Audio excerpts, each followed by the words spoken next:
Pour comprendre que cette histoire de différence, elle va dans deux sens. Et dans un sens, ça nous plaît, et dans un sens, on ne le détecte pas et on se sent frustré.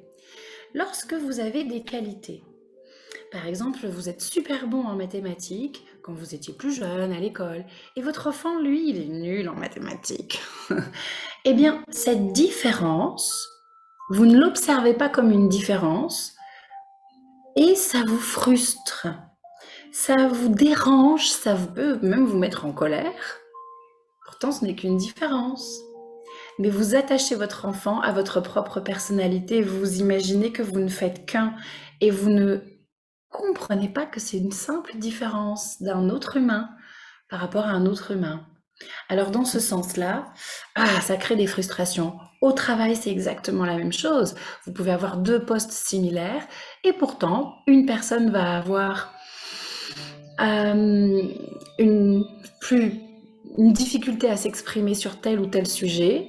Et vous, très bien, vous le faites très bien. Vous voyez cette différence, vous avez le même poste.